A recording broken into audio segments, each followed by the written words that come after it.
Hey gang, welcome back to J Daddy's Garage. Today's video I'm going to be talking about this YesWelder Mig-205DS. Now, you've probably seen other videos where I have shown you YesWelder products. They have sent me a variety of welding machines, multi-process machines, a plasma cutter, and I've done reviews on those, and I've also demonstrated some of those in my videos.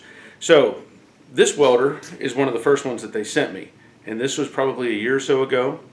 And they have upgraded this machine. They have also sent me this MP200 multi-process machine.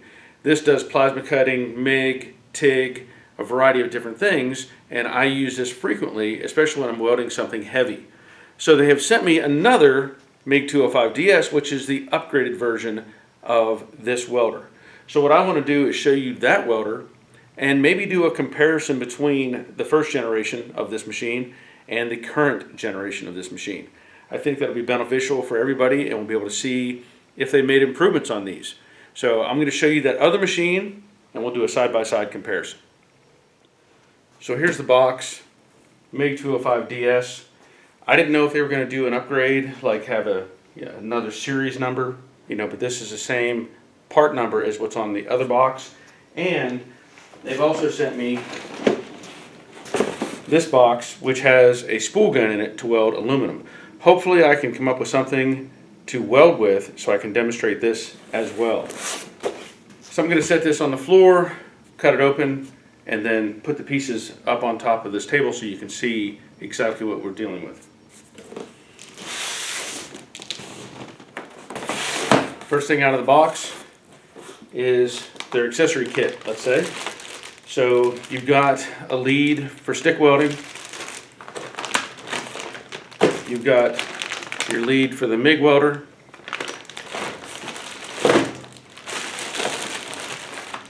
In this bag you have your adapter, 110 or 220, and also your gas line.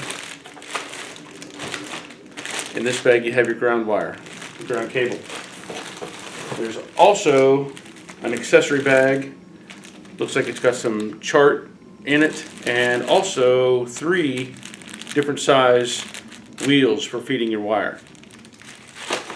There is your information. It's what's in the box. So MIG gun, power adapter cord, electrode holder, work clamp, gas hose, 0.8, 0.9 wire feed roller, 0.91 to 1.2 U wire feed roller, 0.6 to 0.8 V wire feed roller. So, and then graphene MIG wire feed liner. So apparently the liner in the MIG one has a graphene liner in it, which is nice.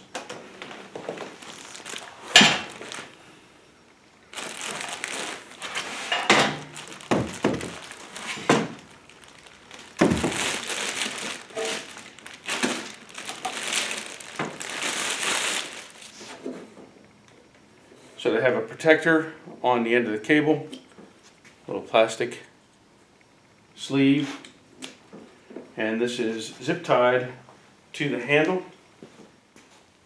So cut that loose.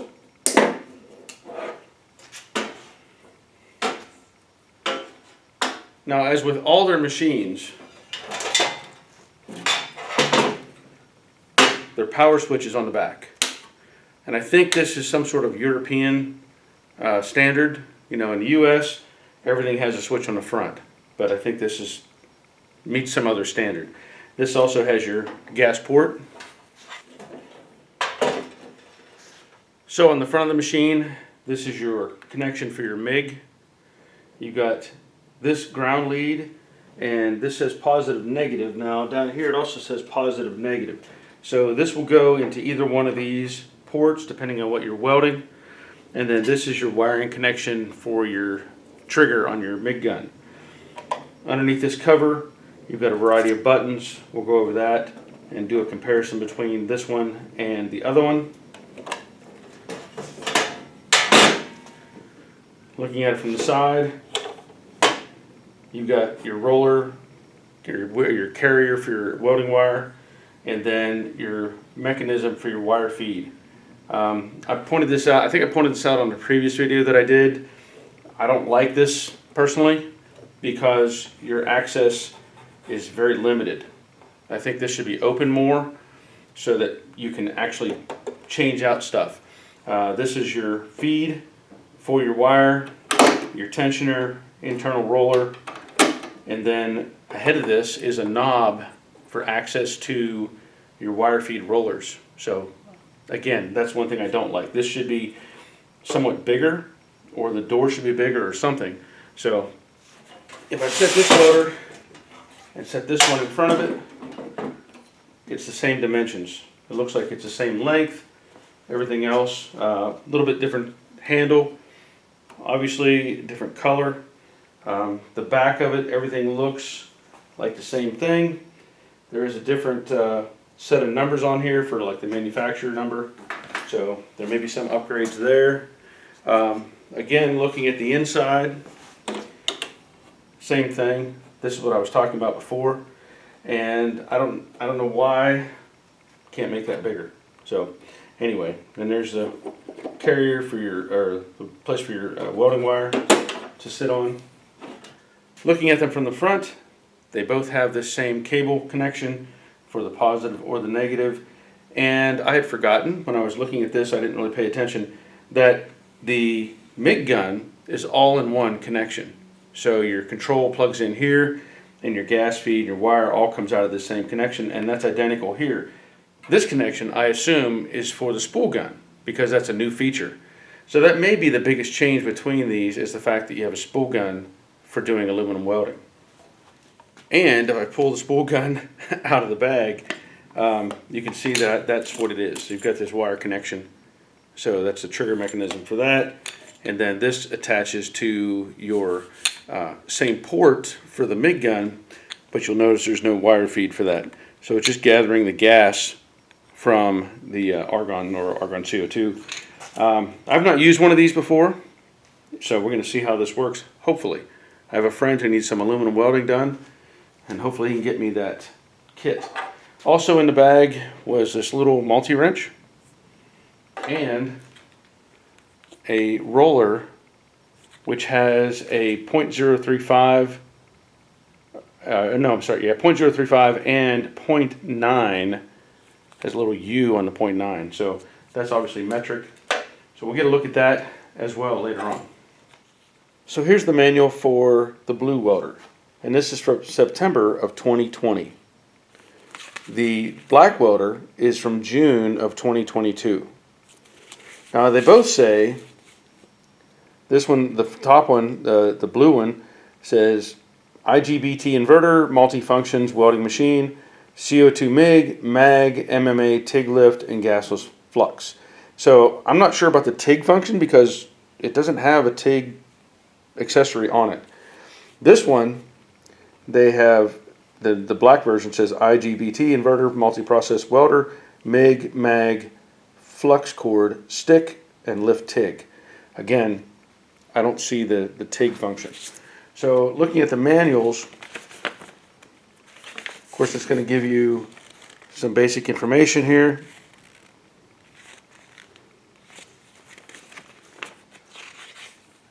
Some parameters, how to install different things, how to put in your wire, and then it goes over the functions of the switches that are on the front. We'll kind of go over that, and then just some more, maintenance, fault and repair, different things. So this manual is from the blue one. The black one is a little bit thicker. So there's some added pages to this. This has a lot more like warnings and stuff. More warnings. And then it gives you a nice breakdown of the machine and all the pieces and parts. And it goes into the controls and settings. So it looks like they've improved some of this as well.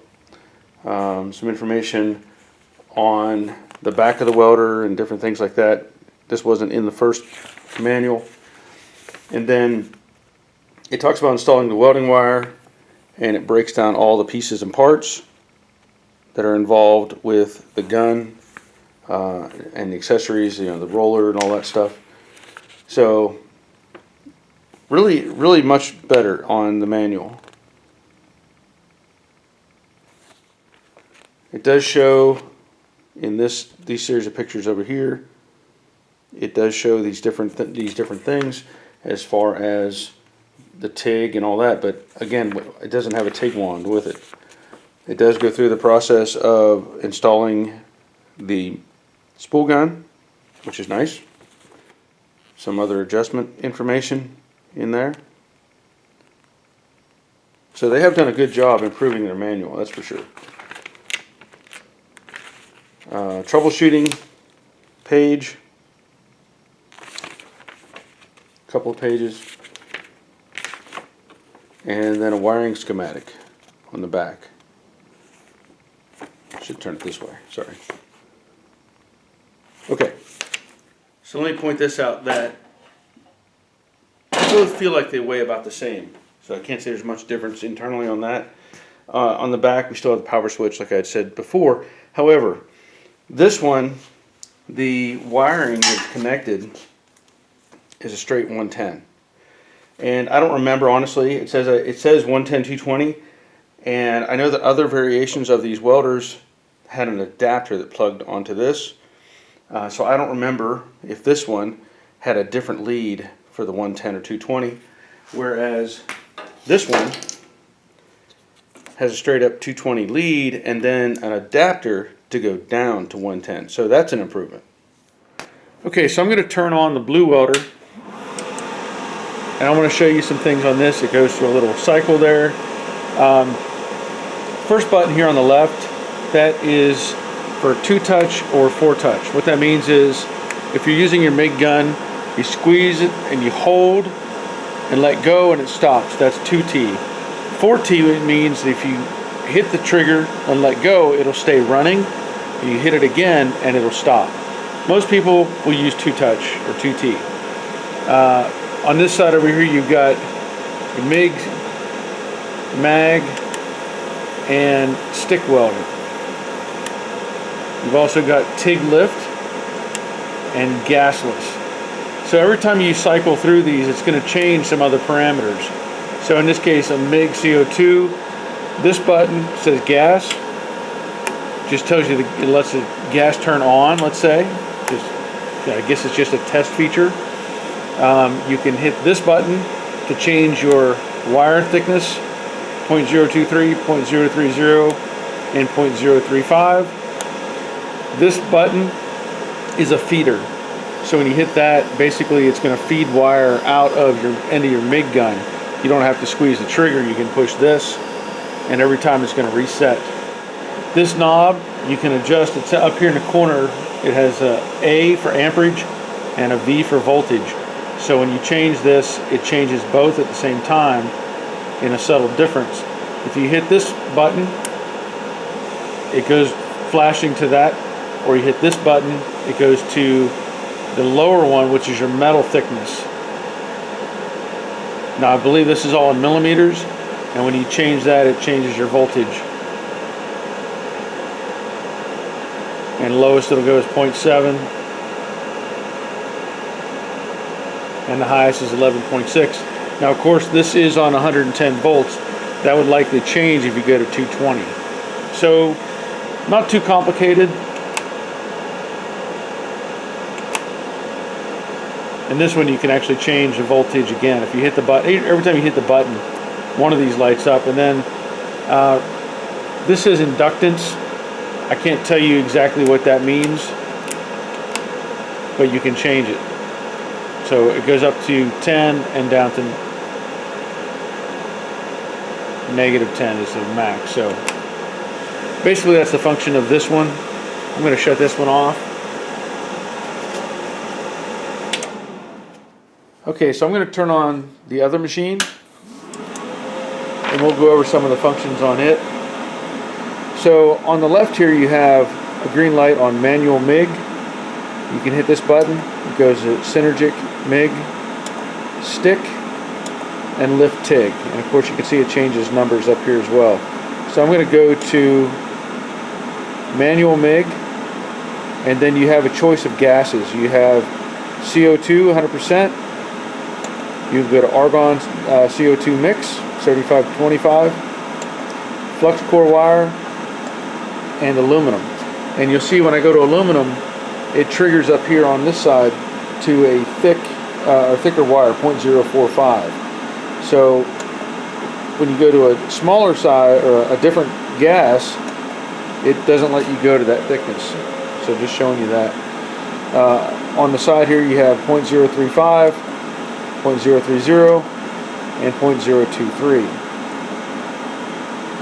This button is wire feed. That's the same as on this button. Just has a little bit, it just says wire feed.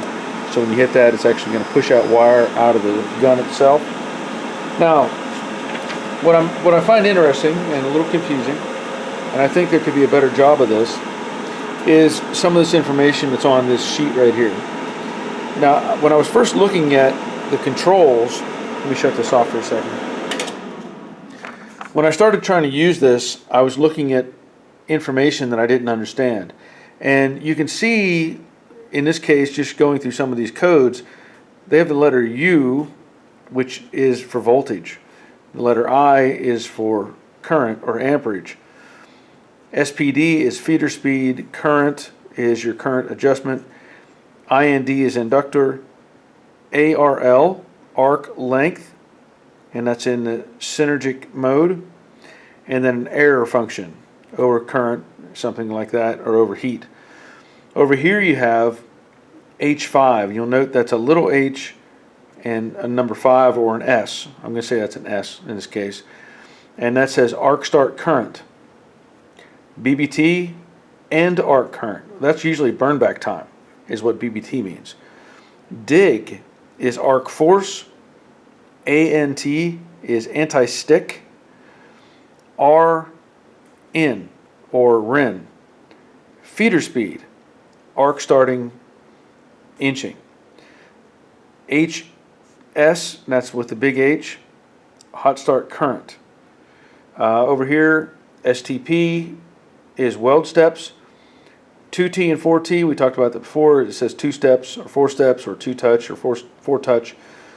This is VRD, anti-electric shock function, and has an on and off. So I understand you can't make a V, so they're using the U for the V. I get that. The A, they're using the letter I. Now here in the States, we're accustomed to different things. So like we're talking about a metal thickness. We go by inches or millimeters. We're talking about your wire speed. Directly understand that. That's a wire speed, or your current. You can change it and see that. But whenever you're doing it with these other machines, it's a little more confusing. And I can't say that I like that very much, but it's just what it is. Let me show you something different that makes more sense to me before I go on with this one. This machine is the MP200. I'm going to turn it on. Zoom in a little bit. What I like about this machine, just to show you the difference, is this comes right out and tells you your gauge of wire, says burn back distinctly, your different gas functions. So like if I hit the home button, I know it's a more expensive machine and more complicated, but it lets you choose what you want to be using as far as your welding apparatus, right? So I'm going to go to back to MIG. Okay, and now what I can do is I can select, in this case, argon CO2. I can change that with this dial. I can move over one to steel and choose whether it's stainless or regular steel. And I can also choose the thickness between 30 thousandths and 35 thousandths. I can go to this and choose 2 touch, 4 touch. But this is what I like in particular. This allows me to choose my gauges of metal thickness. So at 18, 16, whoops, 18, 16, 14, 12, 10, 3/16, quarter, 5/16, 3/8, and ½ inch. And as you can see, when I change that, it also changes my amperage. Okay, so I understand this is a a more expensive machine, but I like that it's simple to read and register these different functions. And it also has a memory thing, so you can record whatever settings you want to use for different times. So if you have a 1, you can set your parameters and save that for another event. This button allows you to change your amperage and voltage directly. So pretty simple. Home button again, back to that. So I like that function, and this is also a YesWelder. So I'm a little confused as to why this one is easy to read and use, and I really like this welder. But I'm going to go back to the black one and show you what I'm seeing with that. It's confusing. Okay, so there it is on. If I'm on manual MIG and I want to change my parameters, I get inductance, that's STP, 2-touch or 4-touch. Let me go back to that. So that's all that changes. And then this number, H5, okay, that goes up to a 10 or to a 0. So, or HS, I should say. And that is the arc start current. So I'm assuming that this is your amperage setting, I assume. RN, that goes up to a 10 and down to a 0. So with that, this RIN feeder speed, I'm assuming that's your wire speed.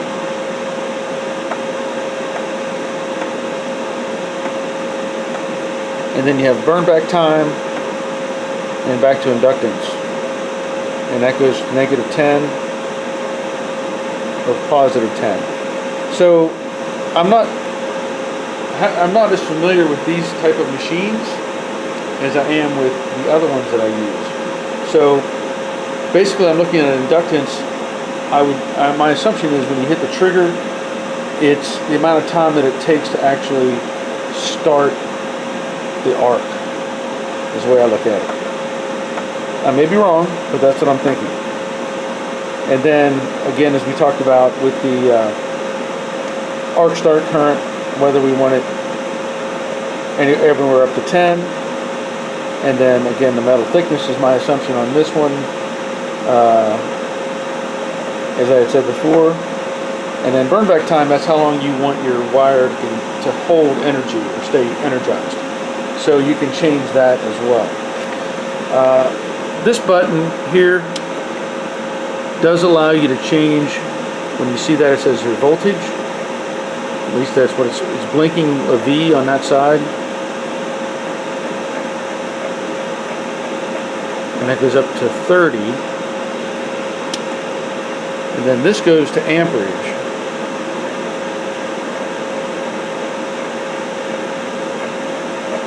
That goes to 15.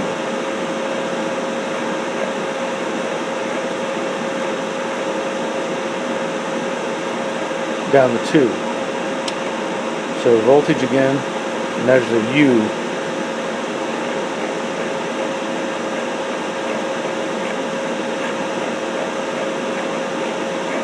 And that goes down to 12.5. So it's going to take a little bit of effort for me to get used to using this type of machine. I do want to try to do some welding with it and see how it works. I will try to do, if I can find some aluminum, some aluminum welding, and see how that works as well. But at this point, that's what I see as the difference between these two welders, is some improved function, let's say, on this side, but it still comes some confusion as to how and what piece does what. And of course, we mentioned that it does do aluminum. So anyway, more on that later. All right, so I want to hook up the MIG gun, take off that cap.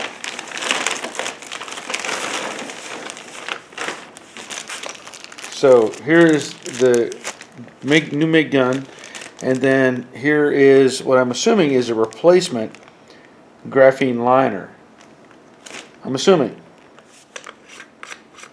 Okay.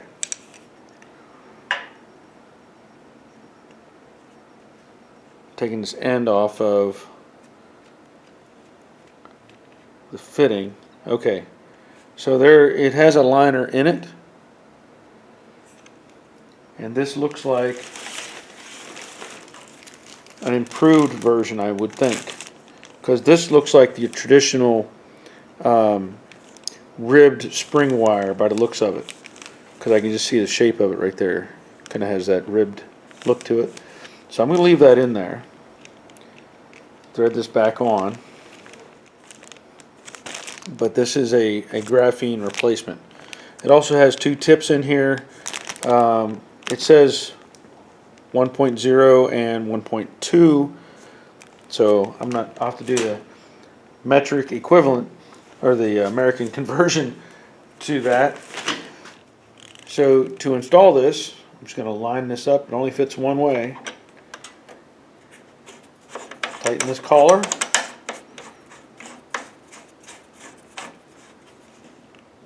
And that should take care of that.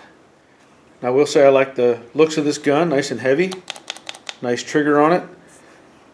It does have this kind of coiled spring thing on the connecting point, and it looks like it's got a bit of a swivel to it. There's a little bit of a swivel in there.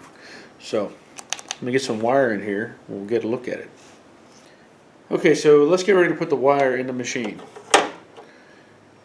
The problem I have with any of this is the drive mechanism is up here behind this panel, and it makes it very difficult to get anything out. So you have to get a hold of the knob, rotate it out. Let me show you from a different angle. So you got to get in here to this knob,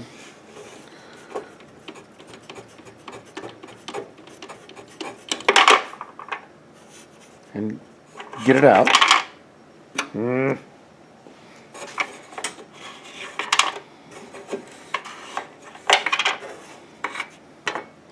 And then take the wheel off, the drive wheel. Now the one that's on a machine is a 0.8 or a 0.9, and basically that's whatever size you're going to use goes to the inside. So if I want to use a 0.9, I have to go 0.9 facing in. In this case I need 0.6 because I'm using 0.025 wire. So I have to feed that in to the inside here, put that on, and then get this knob back on.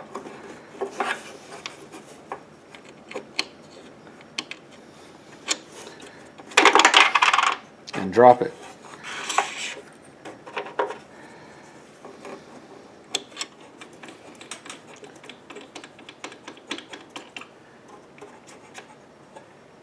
Okay.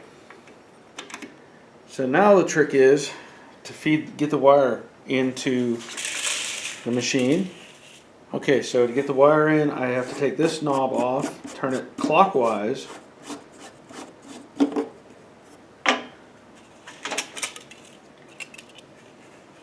and there is a drive knob or button back here, and usually your spool of wire has that hole cut in it or pressed into the shape there, so you want to line that up and get it on that. Okay, and then get the wheel back on, or the knob back on, and of course feed it through and try to get it to go into the hole for the sleeve for the MIG gun. Now this is another cumbersome type of thing here, because you can't really access this very easily. So you have to hope for the best. Get it in that little hole there. Okay, I think I got it. So I'm going to put this down and close that. That should hold everything in place. Now I don't have gas hooked up, but I'm going to turn this on. I'm going to try a couple things. I'm going to use the gun itself, and it is rotating the spool, or I can use this, and it is rotating the spool as well, but I will say it's moving kind of slow. There, it's picking up speed a little bit.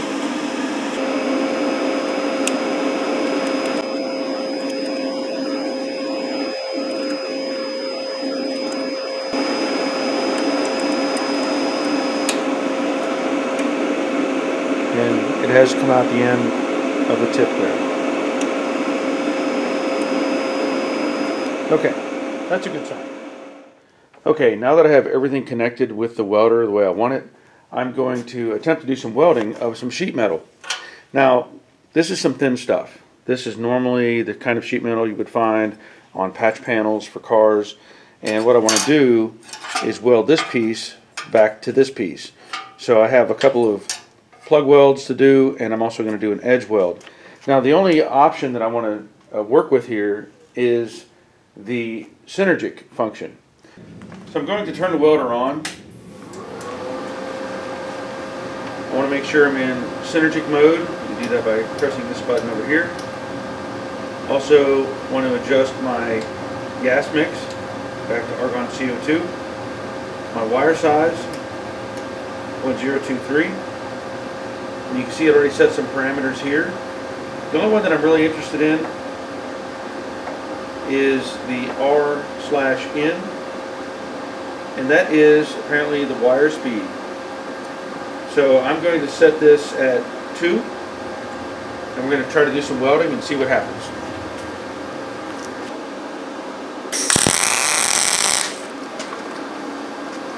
Quick note, make sure you have your gas on.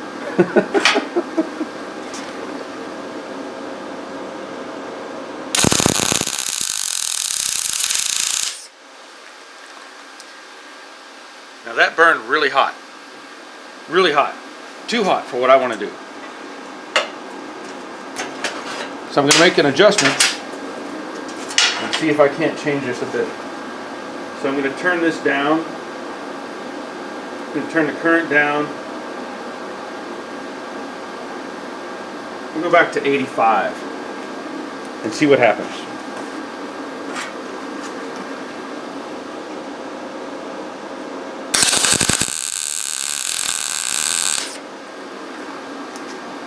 That's a much nicer weld, but I'm going to still go down just a little bit more.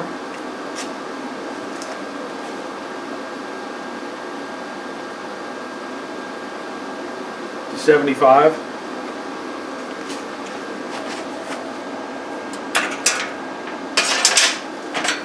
You get this top one.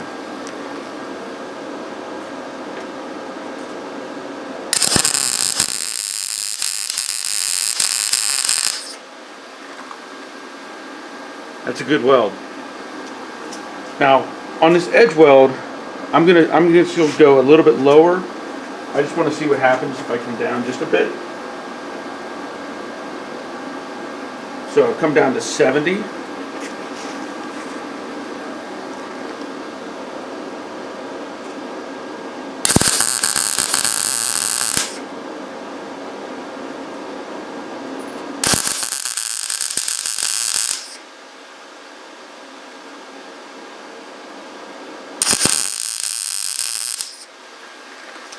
That's not bad.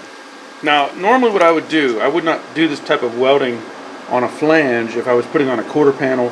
I would do very short, even shorter welds than that, more of a tack. I'm going to do a couple of those up here.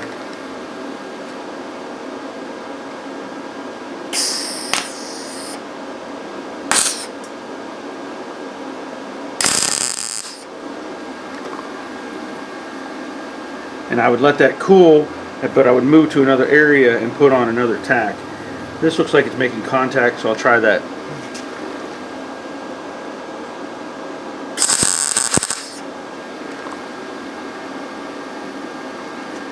One more time, and I'm going to turn it down again just a little bit and see what happens.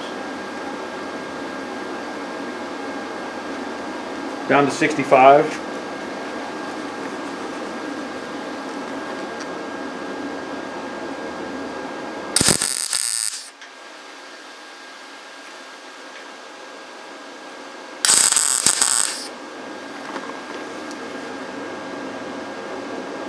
That's not bad at all. That's not bad at all. Just one more. Gonna go down to 60.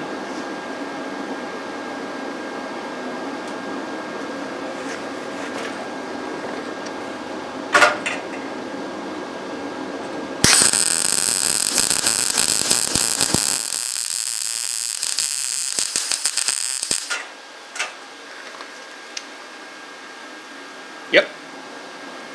That's pretty good. I like it. Now I want to do one more kind of weld experiment. And all I want to do is just kind of lay a bead on it. And this is again at the lower setting. Just want to see what happens.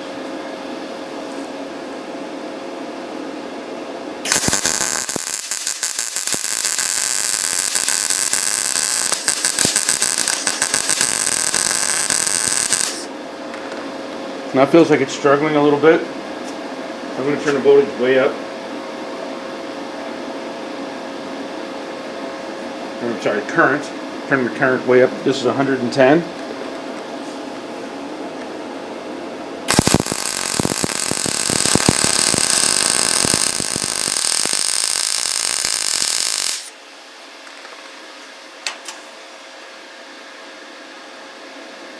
That's pretty good. That's probably just a little bit too hot, to be honest. I'm going to bring it back down just to 100. We'll do it one more time.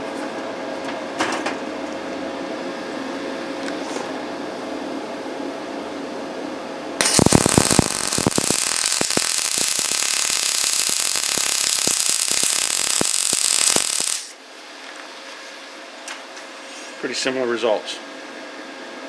Okay, now again, this is with 0.023 wire, and this is some pretty heavy metal. There's going to be some experimenting you'll need to do to see what you need to adjust, but this seems to do exactly what it's intended to do. Okay, I want to go over trying to use this spool gun.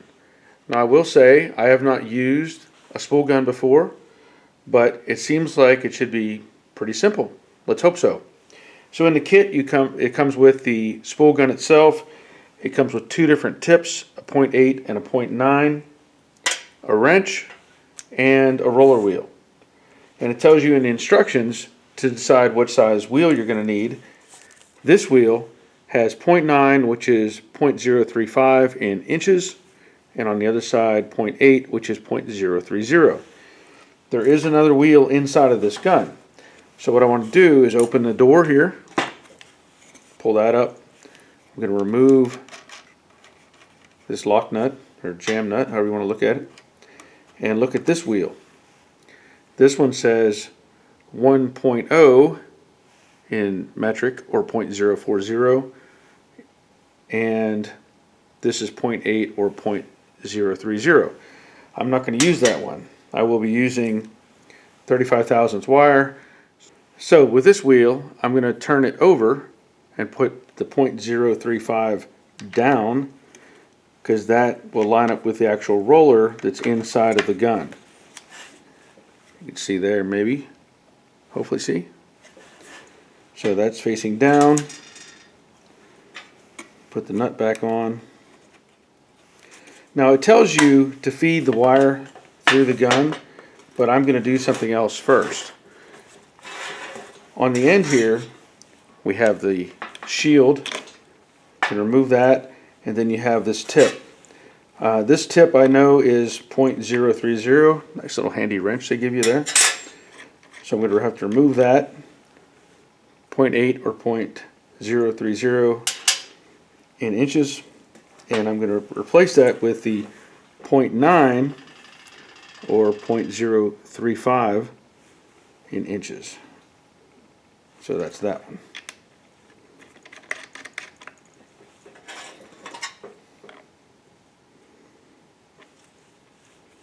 Oh, and that one's smooth. Doesn't have the flat end on it like the other one does. So put that back on. And it has all this in the instruction book, by the way.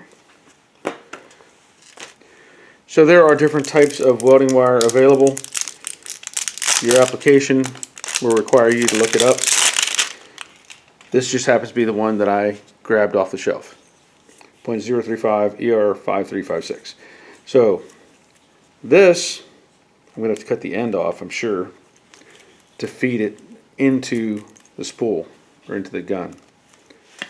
The gun itself has a spool on top, little release. Pull that, and it should be pretty obvious. You have to feed that through like that.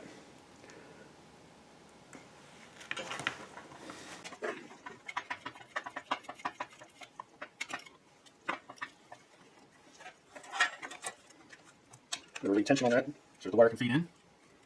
Line it up with the liner. There we go.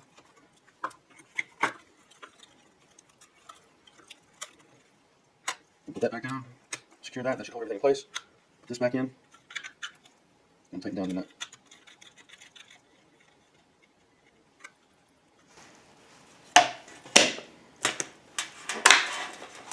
Okay.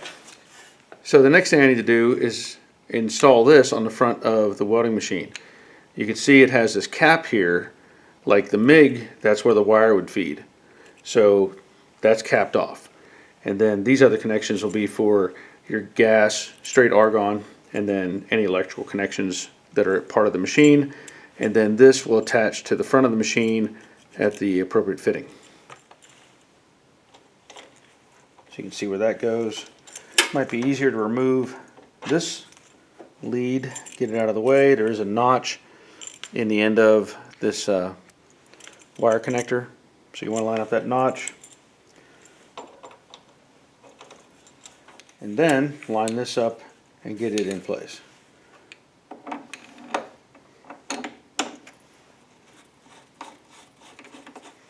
Now there's one more thing we need to do, and that is flip a switch. Let me show you where that's at. So the instructions point out to flip this switch inside so you can go to the spool gun function. Okay, I have the spool gun loaded.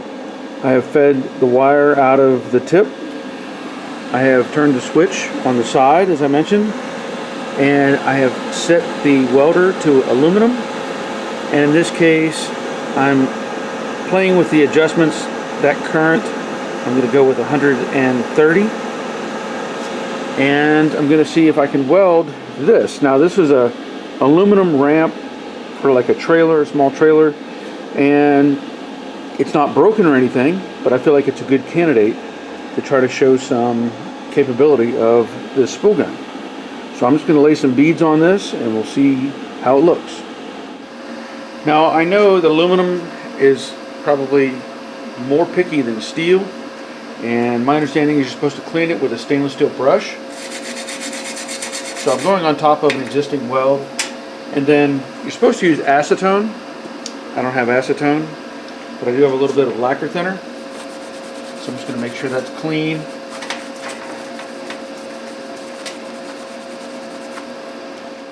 And I'm going to weld on top of this existing weld, but we're just going to have to deal with that because that's really all I have.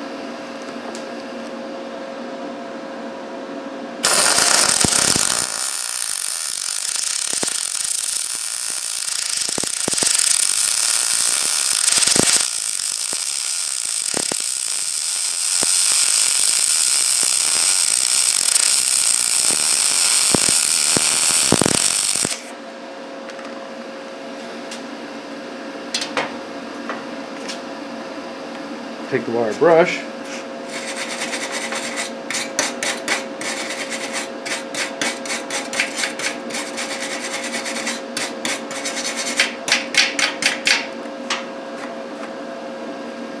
I'd say that doesn't look too bad, but I'm going to turn the amperage down a little bit, or the current I should say.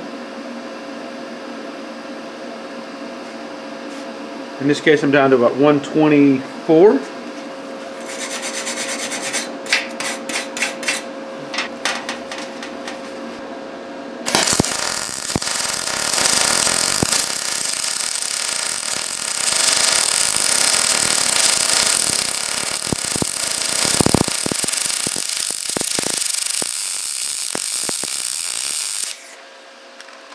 started sounding really good there at the end.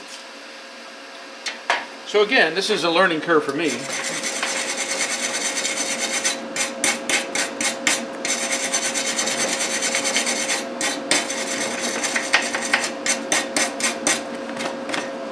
But with a little more practice, I think it'll be fine.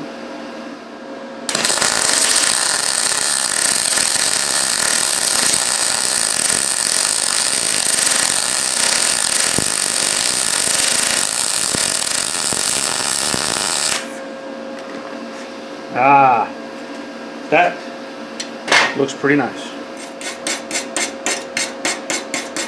Okay, I like it. Okay, let me talk about a few things. I received that welder a couple years ago from YesWelder, and they asked me to try it out and see what I thought. I did, and I'll be honest, I really didn't like it. I didn't. I was used to using a different welder. I was used to how that welder felt. And if any of you have been welding for years, you know what I'm talking about. You get a certain feel for something and you like it and you get used to it. That welder I had some problems with.